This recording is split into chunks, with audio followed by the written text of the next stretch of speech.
Welcome to Conscious Conversations. My name's Luke McLean. This is a long form podcast where I sit down and have deep and meaningful conversations with people that I feel, are really living from a place of authenticity and purpose. And I try to unpack their story a little bit and tell their story of how they've got to this space and really get their insights, their teachings, and create a real natural conversation about life.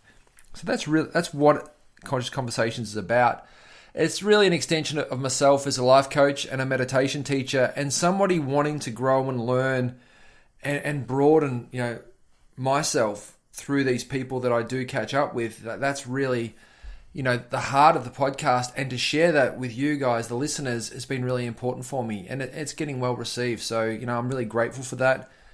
If you do like the podcast, could I get you to go on to iTunes and give me a rating? That always helps to get the podcast out there to people. So, really important for me to do that. If you like what I do as a coach, it's at lukemclean.net, and you can check more of what I'm about. There's a whole bunch of blogs, free meditations, and previous episodes of Conscious Conversations there, so you can check all them out. This week, another awesome show. If you do follow me, you'll notice there's a theme. There's been a running theme over the weeks where I've had a lot of men on the podcast, and a lot of men where I've talked about wellness, self-care, self-love, mental health. This is sort of something that's showing up in myself when I sit in lockdown and I talk to people in lockdown. And, being a coach that works a lot with men, this is something that really resonates deeply with me. So again, today we've got, Sam Morris on the podcast, and Sam, he's the founder of what's called the Unbreakable Human Collective. He calls himself a dragon slayer, which I love, and he's a coach. He does a lot of work with people on addiction, mental health, mindfulness, and really helping people unlock, and discover their best selves. And I really love this conversation. This is one of my favorites. I felt like there was a real nice symmetry between Sam and myself. We bounced a lot of great ideas around how we show up as a person, our relationships, life in general. It was just a really nice, fun, but in-depth conversation that I got with Sam. And, he was just a really, really nice guy with some really great advice. So I highly recommend, giving this some time, to listen to let it sink in, because he does have some really great insight, Sam does. So, without further ado, this is Conscious Conversations. My name's Luke McLean, and today we've got Sam Morris.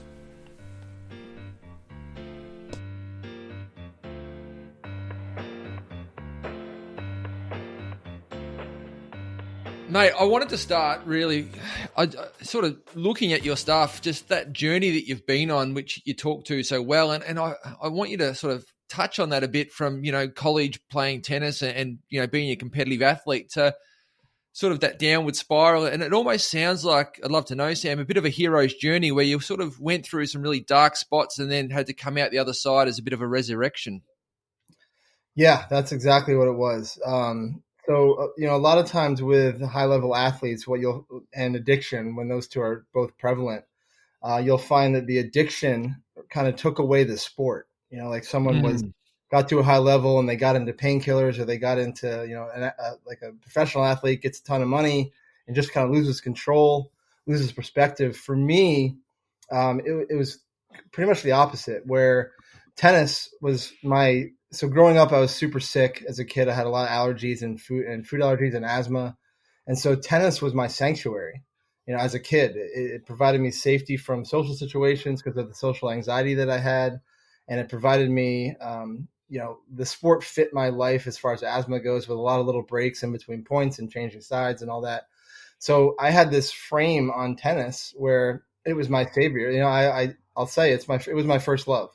Tennis, I fell in love with tennis when I picked up a racket, and it saved my life, to be honest with you. I mean, there's no other way to put it. It saved my life. So, until I was done with college, pretty much, actually in college, I blew my knee out my freshman year and couldn't play tennis anymore. And it was a really awful experience for me, not being able to play tennis. And so that tennis was always number one on my priority list, like no matter what, like ahead of girls, ahead of partying, ahead of bros, like whatever you want to say. It was like, tennis was it, man. I was going to be a professional tennis player, and I was dedicated and driven, and that's what it was. And so then after college, I kind of, I was 20, I went to college late. I went to college when I was 19. So I was about 22 or 23 when I graduated. And, I realized that I kind of missed the boat in the professional tennis career. And also I recognized that to take that to the next level was going to be a massive undertaking. There's no off season in tennis. So Mm. I didn't have it was a combination of not having the drive and the desire, and also kind of recognizing that there's other things in life that are kind of more important to me. And so Mm. for me, once that tennis left that void in my life, of like that priority and that love and that, identity really, um, there was an emptiness. There was a complete emptiness of like, what's next, and so I latched on to a rock star identity. And so, from age 23 till about 38, it was a pretty, it was a slow burn at first. And then at age about 33, it really fell off a cliff. And I ended up in rehab 5 or 6 times, DUI, 5 or 6 DUIs, nights in jail, a week in jail here and there, just real bad stuff. And so, that thing about being the high level athlete, I had that. When you're in a high level athlete, you have that like intensity and that like dedication, and like you Mm. fill up yourself and your identity around that, because that's what it takes. And so when tennis fell away, because so tennis fell away and then the alcoholism came in, as opposed to my point earlier about how addiction or alcoholism came in and robbed me of my sport. Like it was more the sport left first, and then the Yep. addiction came in. Yeah, mate. And how prevalent in sport, and also in that transition, and the clients that you work with now, is that unhealthy attachment to identity? Oh man, I mean, it keeps us stuck in so much stuff. Like because we identify with these stories that we basically establish when we're like 7 to 15 years old. We have like the 0 to 7, the core beliefs are installed, the programming that we don't really have Mm. control over. It's really environmentally based. Parents, sisters, siblings, brothers, friends that age. Like we're getting all this information downloaded, and we don't really have any way to process it. So from age 7 or 8 until 15 or 16, then we start to have experiences where we can kind of, oh, that sounds familiar, or I didn't like the way that felt. And so these stories get implemented in us. And so then those stories after age 15 or 16, when you kind of go out to high school and you get your driver's license and you're kind of your first stepping out into the world, these stories become your identity. So like if someone, had a rough childhood, like abuse in their childhood, that could, without them really knowing, like their identity could be based around an abusive or traumatic childhood. For Mm. me, it was my identity was based around being an asthmatic and having allergies as a kid. And so, when people get stuck in that identity, nothing changes, because the identity is ego based, and the ego wants to be right. So if you do anything to want to change, to make changes in your life, when you recognize that all that trauma or those self-limiting beliefs or the program that you had just doesn't really work anymore, it's so hard to change, because we identify so hard with what that is. And then the ego kicks in and like, no, wait, we can't do better, because better doesn't align with our stories, and then we're not right. And so when I work with my clients, a lot is, like it's a NLP kind of neuro linguistic programming around using the right language to re-identify yourself as what you actually want, the man you actually want to be. Yeah, and that's super important, Sam. I think even Sam, like the guys that make it as tennis players, footballers, or whatever, still with that ego attachment to identity of what they've been since they were young, even suffer sometimes more, because they actually got the success and realized at even getting to the top of the heap, it's still unfulfilling for a lot of people because of the attachment to identity. Like that not being able to get out of that, even when they're retired or even when they're in it, can be really, Yeah. debilitating, I guess. Yeah. There's a ton of professional athletes. I mean, I've worked with a couple of them, and I've read about some other ones that they actually don't like their sport. Andre Agassi Mm. was famous. In his book, he talks about it. He's like, I hated tennis. But it was all that I knew, and all that it was my identity. Everything about me was wrapped up in being a tennis player. But he had a deep rooted hate for tennis because of the role that it played in his life. Yeah, mate, it's super important, I think, for Yeah. people. And then I think where you've connected to, Sam, is that ability to reframe and almost reposition our relationship with ourselves. And what you're saying through the NLP is our language, and almost some of our self-talk needs to be a starting point for that shift and change in who we are.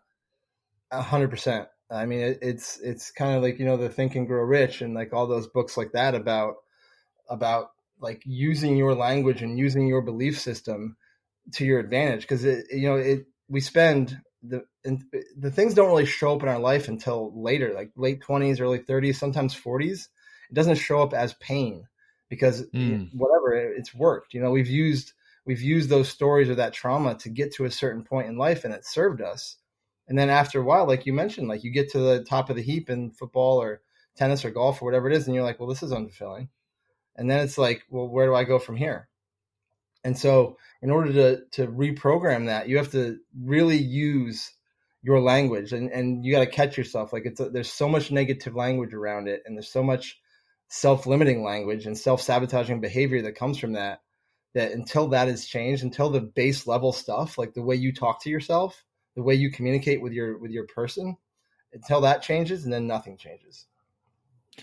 And mate, like on that, when you talk about it, how for people out there that are listening to this, how important, and I talk about this a lot when I work with people, but that conscious consumption of information that we get and that unconscious conditioning that's being projected on us through media, through our socials, it just comes into our consciousness, into our being without us even knowing it. And then it shows up as who we think we should be, but it's actually not. Like, how do you work with people, or what's your thoughts on that?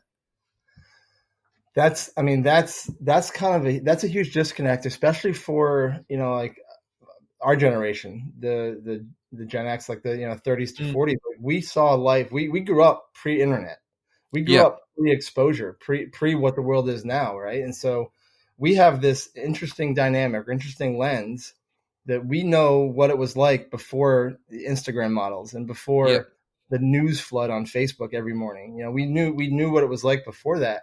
So it's so easy to get drawn into the comparison stuff. Like even the news, like comparing yourself, like it's not as bad as X. Like right now in California, the whole state is on fire, and like it's a flood of like, oh, it's so sad and all this stuff, and it truly is.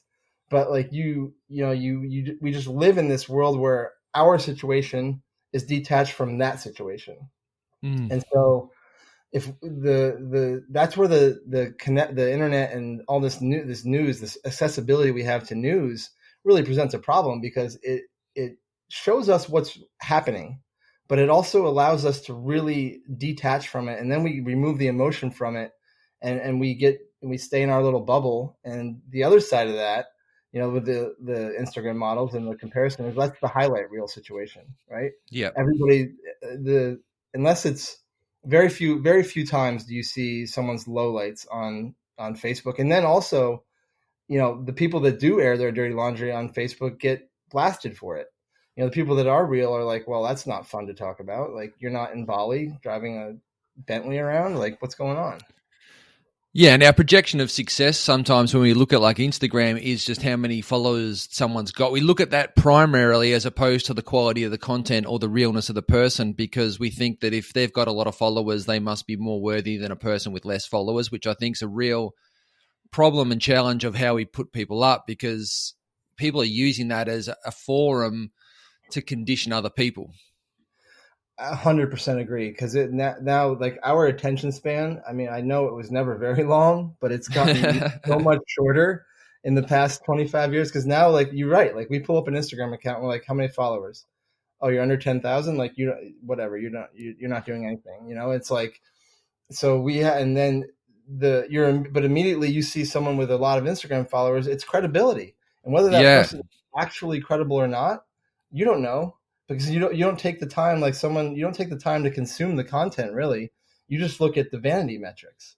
And then the problem is that we almost, it's programming. We're getting reprogrammed to have this instant gratification and this instant credibility, and like not instant gratification or instant credibility like that is just going down a road of just you're just selling everybody short. Because like you said, someone could have 1,000 followers and no more, and be more knowledgeable and more beneficial and have more value than someone with 2 million followers. But the 90% of people are going to see the numbers and just disregard the guy with 1,000 followers. Yeah, and I've even noticed this on this podcast, mate. I've had some people reach out to me with big followings, but when you look at their content, it's not aligned with me, and I don't look at it and go, I want to interview that person or talk to that person to grow others. And then there's other people with much less following, but I look at their videos and look what they're talking about, and I think, yeah, that's a person. I think there's a conversation there that needs a voice, and I think that's where we need to go in terms of what really resonates. And I guess it goes back to what we were saying before, as to that relationship to ourselves and what we see as being true to ourselves and where we want to place our energy and attention. Yeah, 100%. Like you really have to have the filter has to be heightened right now, because there's so much information, there's so much content out there that you really have to, you just have to find you have to give it time, and give it like time to breathe with you. Like give the content time to like be absorbed, because it's what I think they say, like you have like 3 seconds to catch someone's attention on social media. And so, give it more time. Like give the person, if they say something you like, or even if their tagline is something that resonates with you, give it a real chance, because that's when you do a couple things. You slow down, for one. You slow down and consume what actually resonates with you. And then you also give yourself a chance to get out of that quick hit programming, that dopamine hit. And so once you can get past that and really start to absorb stuff, that's when the real quality comes in. And even flipping that, mate, I think with people that you might have followed for a long time because they have got big followings, is to actually look at their content and, again, bring that into your being and going, is this fulfilling me? Is this growing me into the person I want to be? Or is this just taking up space every day that I'm looking at their feed or their story, and perhaps unfollowing some of those people that aren't growing you and doing you a little bit of a cull on that? Yeah, 100%. I mean, I follow and unfollow people all the time, big names, like I'll resonate with something they say and start following them. And then, I caught one of their memes or one of their little videos, and it was one thing that resonated with me, but overall their content doesn't really resonate. And it's really like that's when you have to be like true to yourself. Cause it's like, oh, I follow so-and-so, like this big name. Oh yeah, me too. Like, well, that's cool, but do you follow because you actually get stuff from that? Does it, it's Marie Kondo. Does it strike joy? Like, do you get either joy, or does it bring value to your life?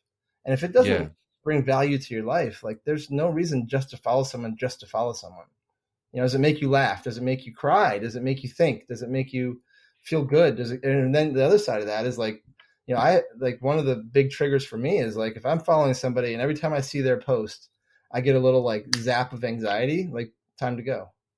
Yeah.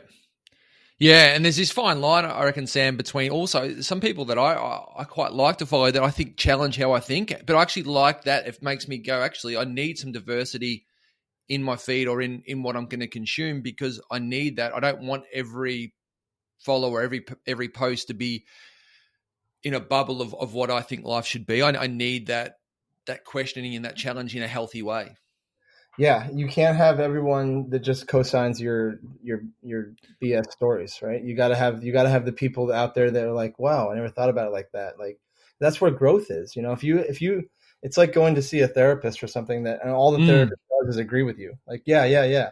Like, you never take responsibility for your role in something. Like, a lot of times with like my background in addiction, like a lot of people have a really hard time saying like, well, what was my role in that? Like, and so if you have your social media feed is all about, like, if you're angry at the world right now, which a lot of people are, if your entire social media feed is filtered and curated around anger and hating on the world, you're just breeding more hate and more anger. You're not doing anything to progress past that. Yeah, I agree. Mate, can we go back to you and like that transition for you? Because I think this is going to really help shape the conversation. Like, what was that transition for you, into addiction and then back out of addiction? And like, what were some of the greatest lessons, learnings that you got from that, like in those stages? So, the transition into addiction was really interesting because it was really slow for me. Like, a lot of people in addiction will have, it'll be prevalent very, very young. And for me, like, I was I wasn't the bad kid. I wasn't the troublemaker. I was a very polite kid, very well mannered, and so for me, when the addiction started to show up for me, I couldn't really get my head around that this is me. What am I doing? Like, how is this wrong? Because I didn't have I had it under control for a while.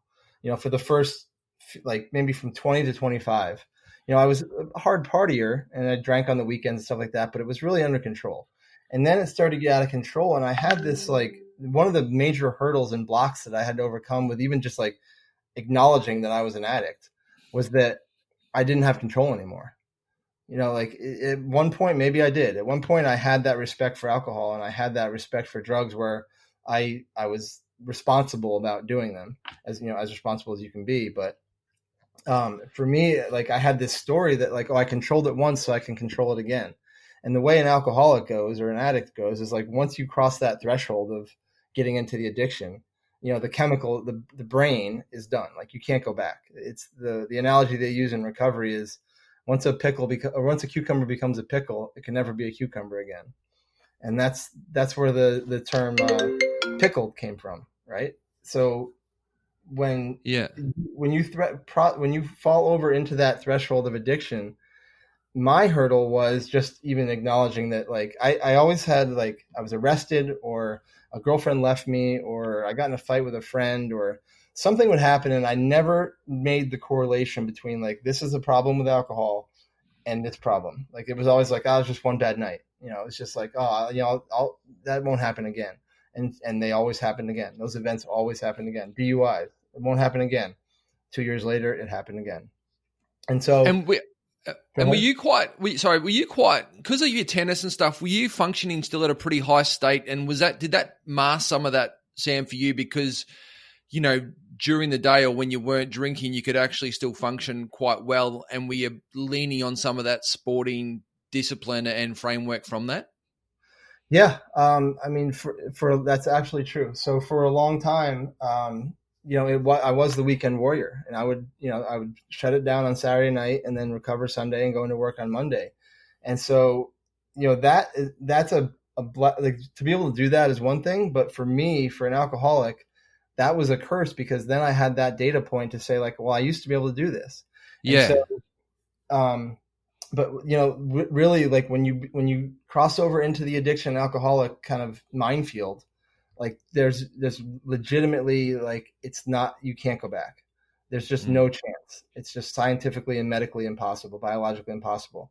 So once that happens, then, the discipline and that willpower and, like, like with tennis, like training every day and playing matches and using the mental strength to win a match, like, none of that stuff matters, because the alcoholic brain will just take over.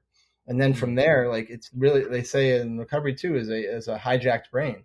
Like, your brain legitimately gets hijacked. Maslow's hierarchy of needs. For an addict and an alcoholic, the drug or the alcohol, once they consume it, it goes to the top of that list. It goes ahead of sex, goes ahead of community, goes ahead of food. It goes ahead of everything. So it clearly will go ahead of any kind of discipline. That's when, life becomes unmanageable. You become powerless and life becomes unmanageable at that point, because nothing else matters except getting that drink and that high. And then once you get in that cycle. Now, that being said, my story was that I was a binge drinker. Like, I could literally have alcohol in my cupboard, drugs in the drawer, whatever, for weeks and not touch it and be fine. But once I got it into my system, all bets were off. That was it. That was over.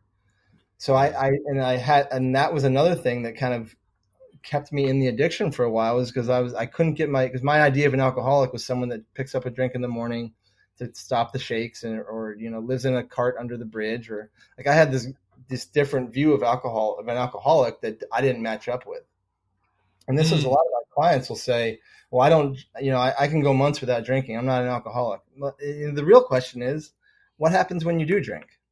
And that's what I had to come to terms with. Like, yeah, I might not drink every day, but every time I do drink, something bad happens. I end up in the hospital, or I hit my head, or, don't make it home. And then, now, coming out of the addiction, I had the opportunity to really pull from tennis, like really pull from, like, the lessons of, this is what it takes. Like, you in tennis, when you want to get to a level, a college athlete or a professional athlete, like it takes putting some stuff to the side for a little bit. It takes saying no a few times.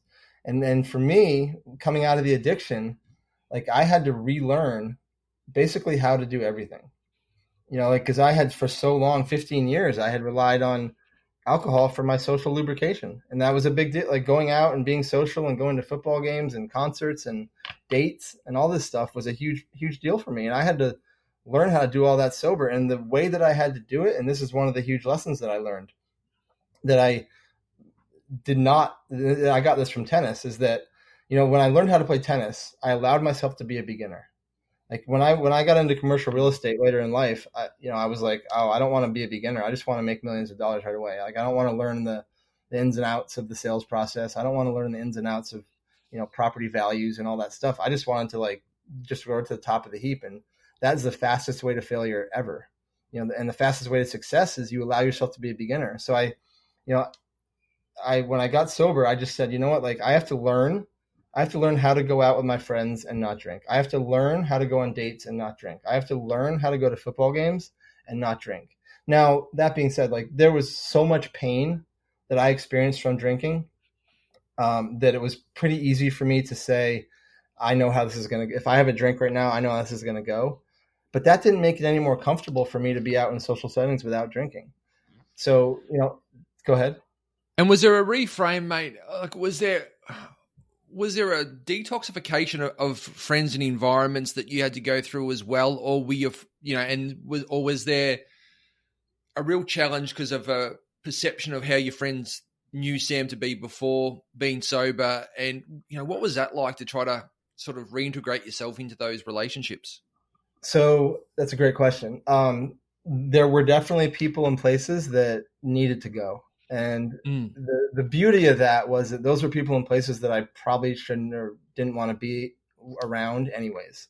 Now, the real friends, like lifelong friends that I have, we've been friends since college or earlier than college, and they all saw what I was like as a drunk. They all saw how much damage and wreckage, and they had kind of backed away. Like they stopped inviting me on a golf trip, or they stopped inviting me to their weddings. And so for me, it was like I had to clean up my container for sure. And that's like, people, places, and things. And then from there, what I had to do is basically, I had to reintegrate into the friends that really matter, the people that really matter. And so one thing you do when you get sober is you get that clarity. It's kind of baked into the process. The people that see you getting sober are the people that you drank with, that loved you drunk.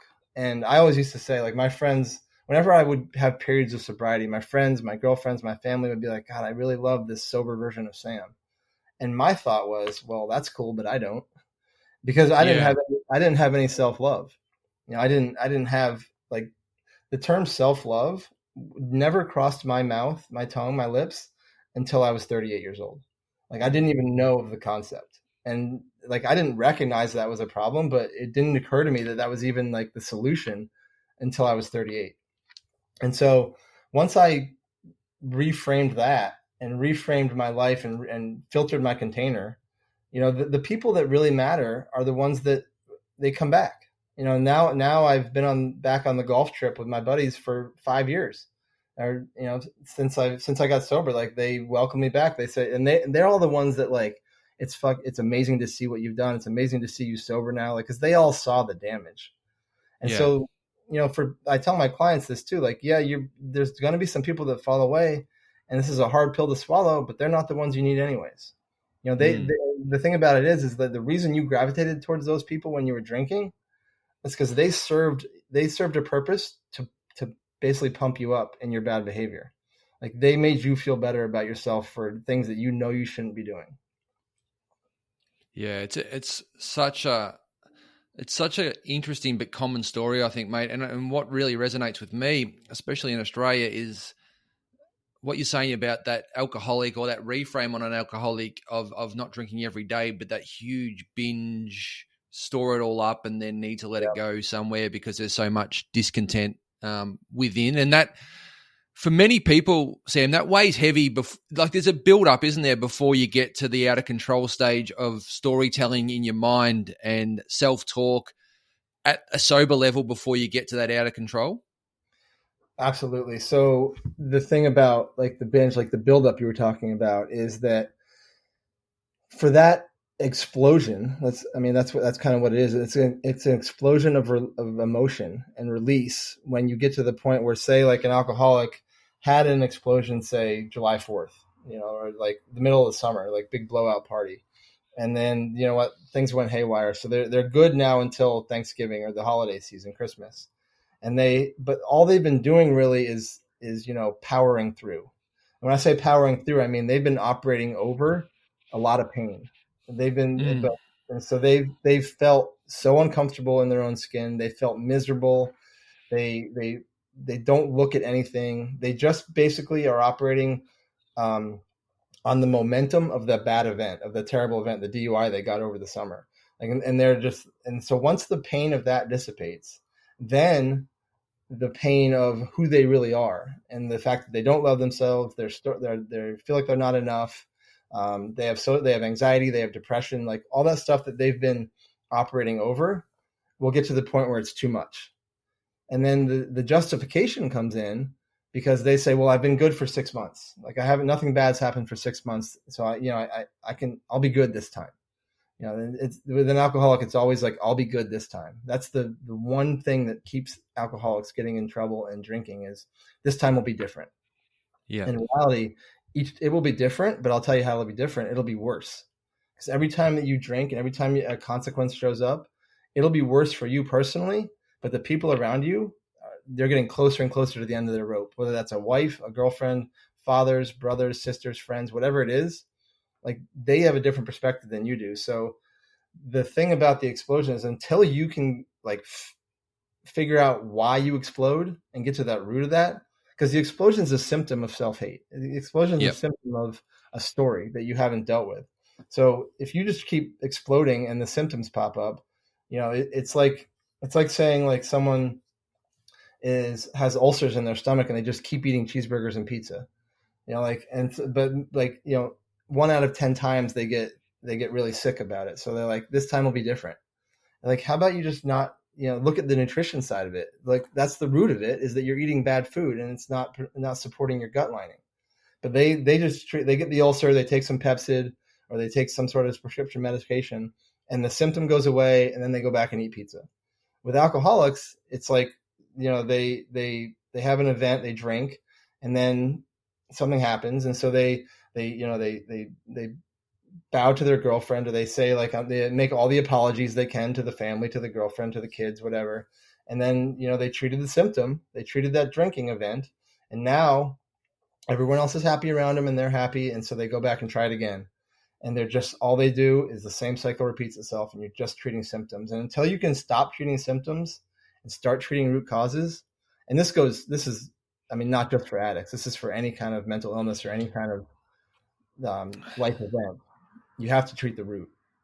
And I think, Sam, like in society, and I'd love to know, what it's like in the States at the moment, but there's an undercurrent of that feeling of discontent and a lack of self-love and, compassion and just general love in our communities, in our environments that's causing maybe a subtle and not an addictive or present stage of dysfunctional behavior, but there's an undercurrent of people just living life discontent. And sometimes I feel, mate, that they're the ones that are worse because there's not enough pain and there's not enough destruction in their life to actually seek change, but there's just enough that they just get through life unhappy and discontent, and that can last for years.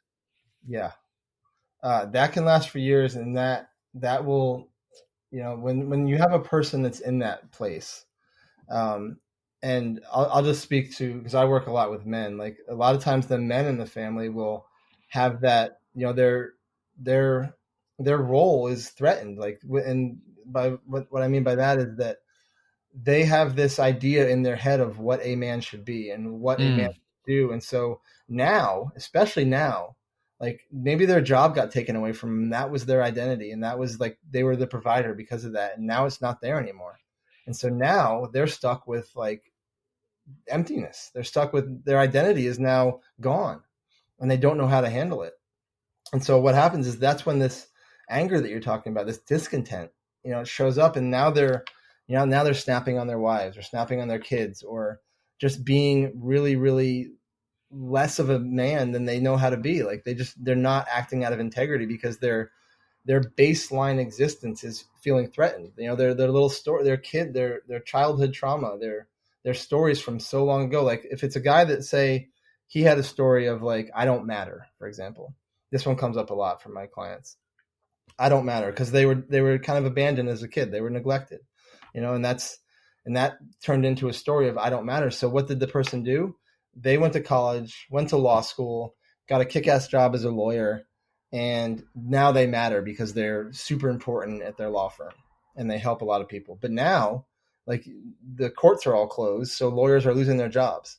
And now this guy has he has to revert back to 25 years prior, before he was ever a lawyer, and this story of I don't matter now is in front of his face.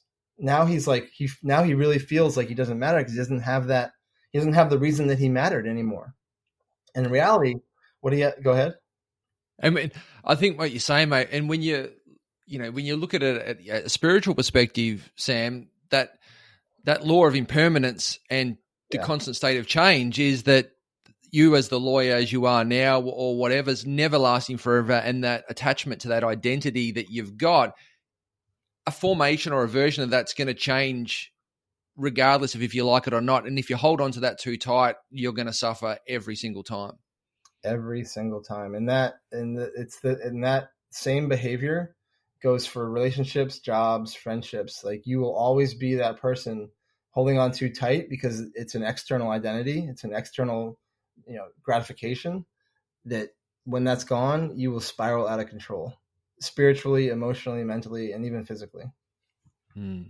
What's the state of, I do a lot of work with men as well. Like what's the state of men's mental health in the States at the moment? And what do you see as being the biggest needs or challenges that men are facing? So it's definitely, mental health is a big conversation right now. And I think that a lot of it is that, it's men that are of the generation where it was a singular focus. And by that, I mean, like it was a pull yourself up by your bootstraps kind of generation that they came from, and that was from, World War time, World War I and World War II. Like that was the generation that raised the men that are, in the workforce now. And so we have this thing, the men have this thing about, I can't ask for help. If I ask for help, I'm weak. If I ask for help, like my wife might not love me. She won't think I'm the man that I actually am. And so, it's this internal story of self-doubt is what it is. It's based in self-doubt because they have, they can't show weakness. They can't show vulnerability. They can't say, I don't know. Like if someone you lose your job and like they haven't looked for a job in 20 years, like, that's before the internet, that's before LinkedIn, that's before Indeed, that's before Monster, that's before all these things. You have to say, I don't know how to apply to a job online. And like to say, I don't know is a major source of insecurity for a lot of men. And somewhere along the line, we picked up that it wasn't okay to say, I don't know. And so then, if we know everything, if we know the answers, then we're good. We're secure. But if we have something that we don't know, it's either avoid it or get angry at it or just push it away. And I guess, mate, it just goes back to your point of view as the alcoholic, and probably what you work a lot with, and I know that I do, is again that almost that beginner's mind or that ability to relearn and be okay with that and really hit that I don't know or that vulnerability with, an element of, again, the self-love as a starting point, but then curiosity to learn and grow again. Yeah. So, the big shift is that when you say, I don't know, there's nothing about saying, I don't know that is weak. It's it's that whole cliche too, like vulnerability is strength. Like saying, I don't know is very vulnerable. But what it does is like, first of all, it opens you up to being a beginner, like you just said, and it opens you up to to learning something new, growth mindset versus fixed mindset.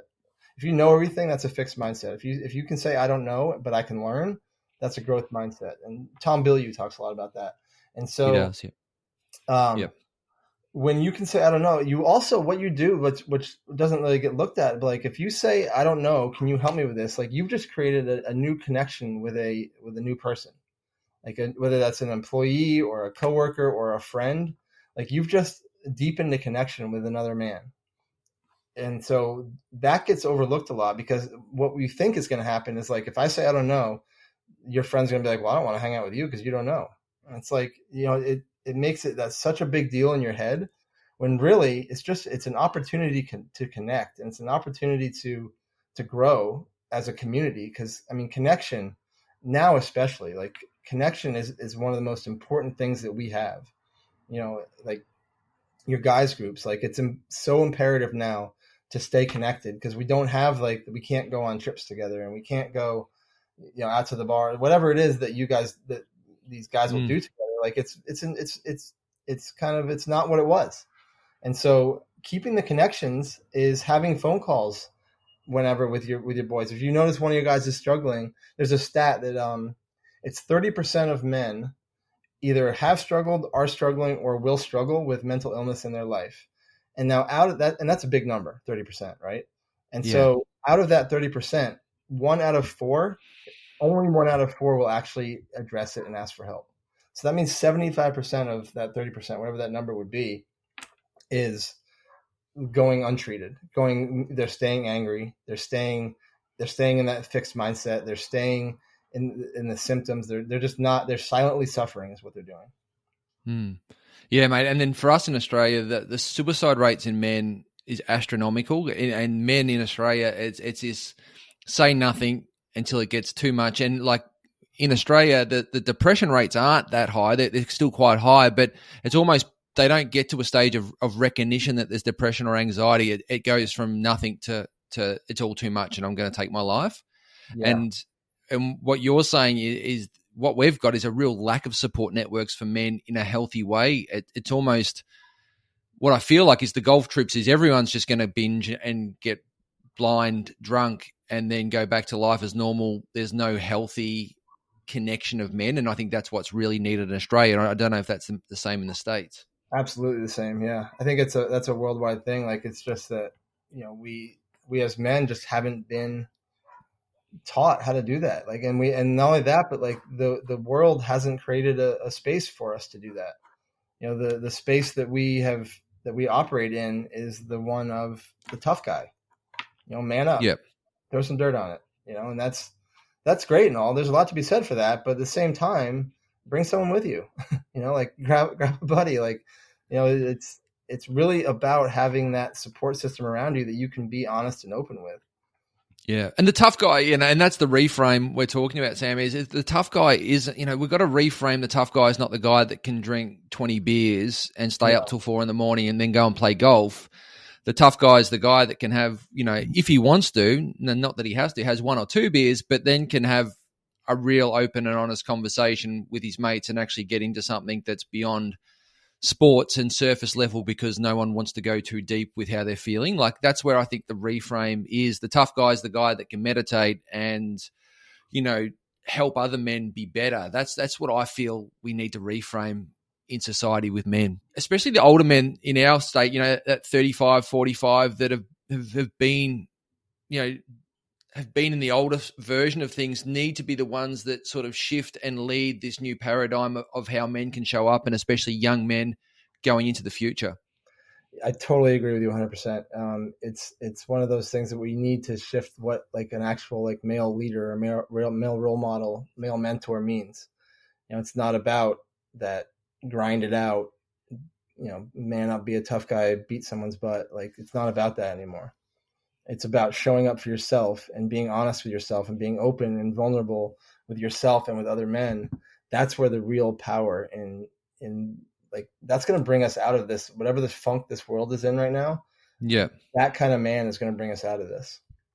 And mate, you spoke about 38 and I reckon perhaps I was about the same age, some listeners here, some men especially, won't have even heard the words or even really reflected on the importance or the benefits of self-love in that male environment, mate. Like, can you just give a bit of an understanding of what that means to you? Yes. Self-love to me. So, I've played around with this idea recently about discipline and self-love. Like, a lot of people hear the word discipline and they think, oh gosh, it's a prison. I'm never going to be able to eat the food I want. I'm going to have to get up at 5 a.m. Like, it's a miserable experience immediately. It's a miserable bucket that they put discipline in. And in reality, discipline is actually the highest form of self-love. When you have the discipline to take care of yourself in the morning, have a morning routine, hydrate, work out, eat well, love each other, love other people, like all these things take discipline to show up in the world like that. And so the self-love component is that, there's a great book by Kamal Ravikant. It's I Love Yourself Like Your Life Depends on It. And there's a question that he has his reader ask themselves. And it's, like when you're faced with, like, we can just boil it down to like nutrition. Like if you're trying to lose weight or get in shape or whatever it is, and you're faced with eating a 6-pack of donuts, immediately ask yourself, run it through this filter. What would I really do? What would I do if I really loved myself? Because if you really loved yourself, you wouldn't be even think about eating those donuts. Like if you really loved yourself, you would meditate. If you really loved yourself, you would ask your wife what's wrong. If you really loved yourself, you would look in the mirror and say, why am I behaving like a butthole right now? Like why, if you really loved yourself, you would take the time to do the work and read the books and journal and do all the things that make you, because like everybody knows really deep down what makes them tick and what makes them vibrate at the highest frequency. And it's different for everybody. For me, it's getting up at 5 a.m. and doing my morning routine and walking in the park at 6:45. Like that for me that puts me into the best person I can be that day. So I start my morning like that. For someone else, it could be sleeping till 9 and then rolling out of bed and cooking bacon and eggs. Like whatever it is for you, you have to acknowledge, like you have to be so hyper aware of your internal state and your internal energy levels and find out what it is what self-love means to you. And self-love means that what you have to do to show up as the best possible man that you can. I love that, mate. I love that so much because I do, without reading that book, I've had that same self-reflection piece of how do I love myself the most to be the best person I can. I reframe that a little bit with the idea of if I'm in the best shape I can physically, mentally, emotionally, and spiritually, how can I give that to the community? How can I give that to my wife and kids? How can I give that to other people? And that's almost the reframe reflection piece for me. If I'm giving out good quality energy and creating shifts and changes in other people, which is part of my value system, then it's working. But if I'm not getting enough sleep and if I'm not energized enough to give that energy out, then I need to have a look at that. 100%. Like you talked about, like how the ripple effect of what your internal compass does is on your wife, on your kids, on your family, like on the people around you, your coworkers, your team. Like when you're taking care of yourself, if you're not taking care of yourself, you show up. Here's the big trigger for me that I know is that when I'm not taking care of myself, when I'm lacking some sort of self-love, my default to go into any kind of like interaction is what can I get out of this? Like, what can this person do for me? Yeah. When I'm absolutely in a place of self-love and like I am whole and complete myself, then it's like, okay, it's what can I do for this person? What value can I bring to this interaction? Yeah. We're in I don't know, for me, I feel like it's for everyone. Most people that are in this space like you and I, it's service is just foundational to how do we be of service. Obviously we've got to make a living and make money, but again, the journey that you want to understand was this want to then help people transform and be of service for people as your career, and how that played out for you from commercial real estate to going, actually that's not fulfilling me and this is where I need to go. Yeah. So when I had my last drinking episode was 2 months in 2012, basically 2 months of just complete shit show.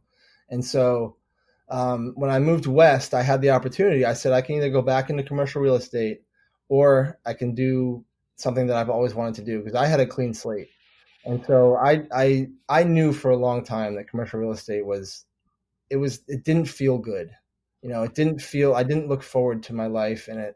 There was a period where in 2004 to 2007, when the market was great and I just got into the industry, and the money was good and life was okay. And so there was a lot of masks on my life, a lot of covers, a lot of blankets that made it look good and made it feel good for me.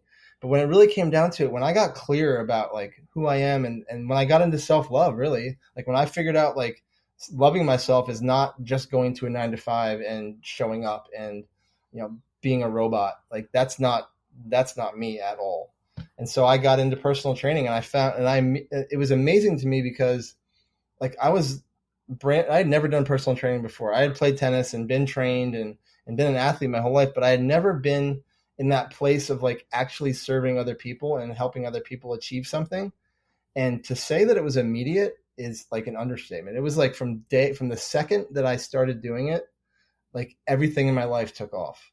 And not even then, the career was great, but it was like the relationships, my mood, like it's never felt like work. I mean, it's work and it's career, but it's so much more. It's so much of a purpose. And in commercial real estate, it just was not accomplishing that at all. Yeah, and even with the personal training, mate, like you see some people get into personal training, and that's where I began as well. And I probably was there when I was young as just an easy way to get a bit of money and to not have to do a lot. And it's quite, but then you see the trainers that are career trainers who love what they do because of the foundation of service, of helping, of relationships that they know fulfills them. And the discrepancy between an average trainer and a good trainer is in any other career, there's probably not a bigger gap that you could be labeled the same thing and doing the same thing, but the quality of coach or trainer in that environment could vary so much. 100% agree. I mean, I can go to a gym now, like I go to Gold's in the morning and I see the trainers there, and it's just like, you can just tell they don't care. They don't care to be there. And their clients have bad form, and they're not paying attention. And it's just, the really good trainers, like the best trainers that I know, are some of the smartest people that I've ever met in my whole life. And they know the physical fitness side of it. They know the nutrition side of it, but they know how to build relationships. They know how to get people invested in themselves. Yeah. They know how to, yeah, go ahead. And that's for me as a trainer or as a coach, that like you could read every book, you could know everything, you can even know all the form, which is the basics, but that's really, maybe 2 to 3% of it. The 97, 98% is relationships to create behavior change. Yeah. I mean, it's so true when they say like people don't hire coaching, they hire coaches. So if the ability that the good coach has is the ability to reach somebody, like you have to reach them where they are and bring them to where they want to be. And when you can guide them along that path and make them and have them enjoy it and teach them how they basically show them that this discipline is actually self-love. It's not a prison. You're not sacrificing anything. You're just loving yourself. To get that shift happening is amazing. Yeah, it's awesome, mate. It's awesome. I wanted to finish, mate, with, I had a look at your program, your Optimize Your Life program, which I loved. And I wanted to talk to you about, how you come up with this program, because as a coach, I'm always interested in how people evolve their programs. And I don't think people that aren't coaches realize the work that goes into building a program, even with the stages or the wording. And it's quite a detailed and drawn out process when you do create something like this. And I really loved it. But for you to walk us through how you got to where you got to with this program and the phases, which I really loved, and something we haven't spoken about was the commitment, dragon slaying, frequency, integration, and accountability. Like how does that evolve for you? So the way that looks is that the commitment is you have to commit to saying, I don't know, really.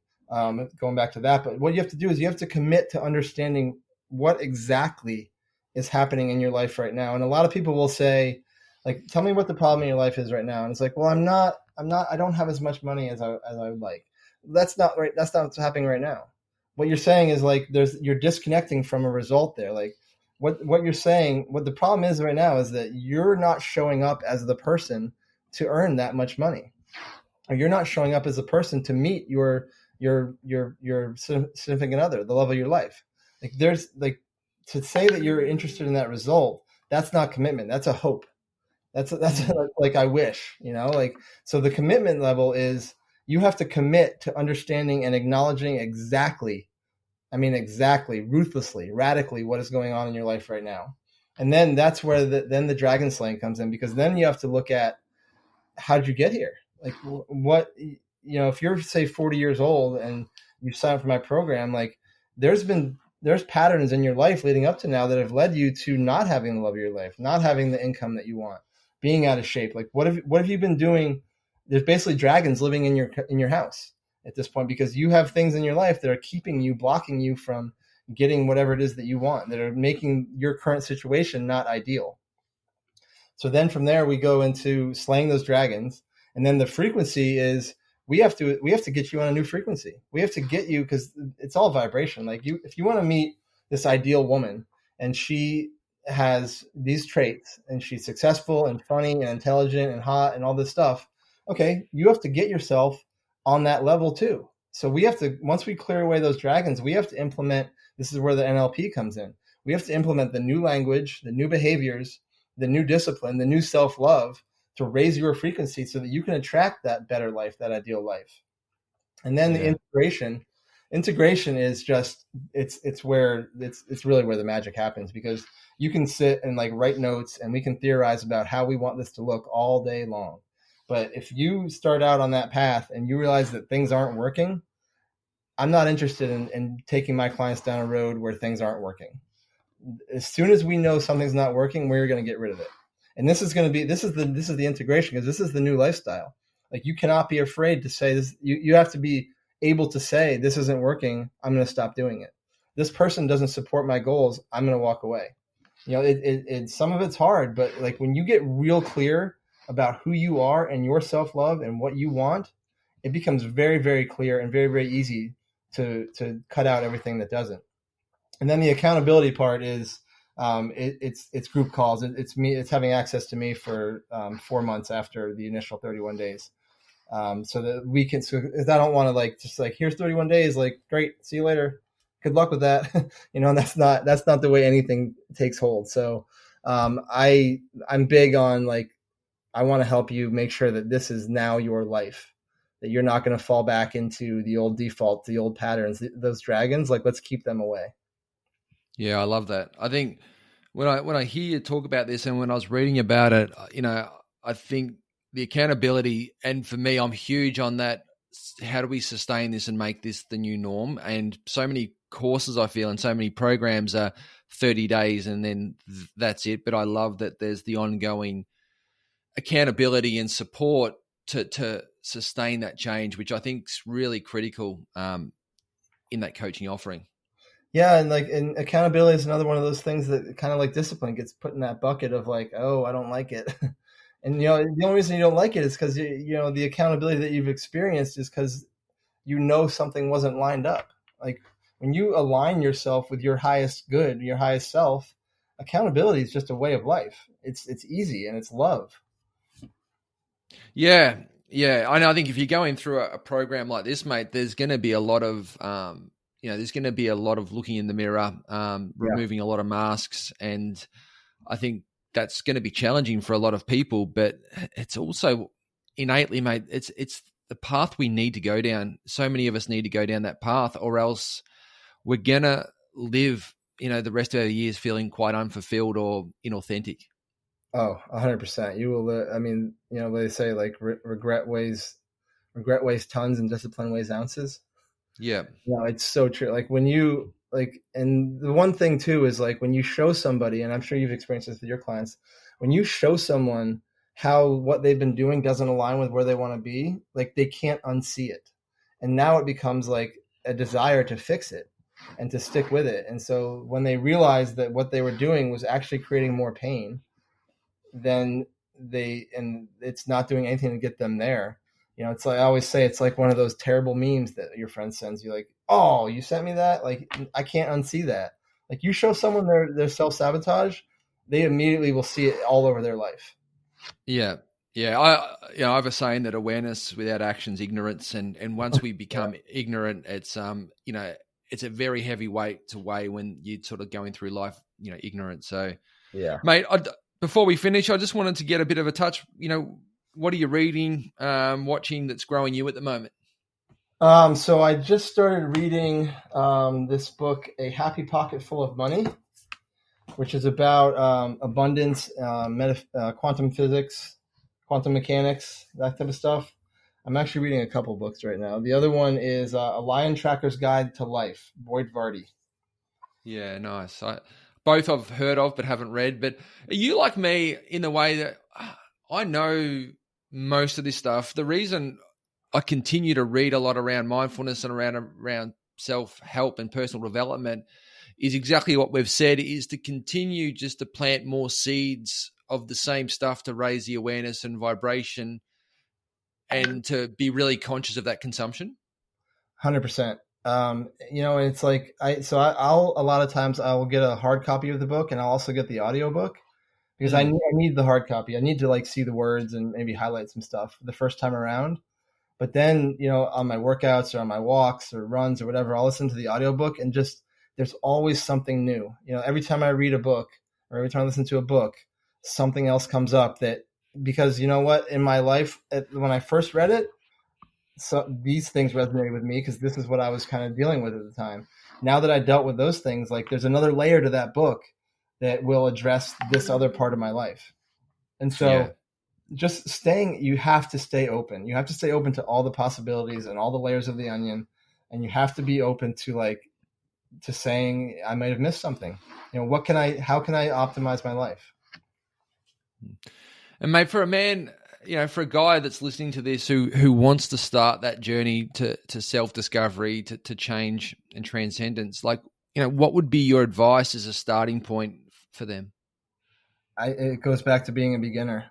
You look all over the world, like Arnold Schwarzenegger is, he always makes himself a beginner, and he talks about it. And then, I watched The Last Dance, the Michael Jordan documentary, and Kobe Bryant too. When he passed, a lot of stories came out about, they would win championships and then go to their trainer and say, I need to get better. Like I need to add something else to my game. So basically every time they win a championship, they say, I'm going to be a beginner again this offseason so that I can be better next season. So anytime, anywhere, anything you're doing, be open to being a beginner. Because if you don't allow yourself to be a beginner, you will fail and fail hard and never recover from that. But if you allow yourself to be a beginner, you will succeed so much faster. Yeah, no, I love that, mate, because I feel like that one simple action just connects to so many things. It connects to acceptance, letting go, humility, unlearning. Like there's a lot that plays out in that one focus, I think. So I think that's a really, really perfect way to start. Yeah, and then I think the one kind of like offshoot of that is shifting from hope into belief. Because hope is a great catalyst. It'll get you out of a dark place, but hope can get very comfortable very quickly because hope can masquerade as action. You can sit there and hope all you want and think that you're doing something about your problem, but until you believe that you have it in you to change it, nothing is going to change because you'll just get stuck in that hope rut.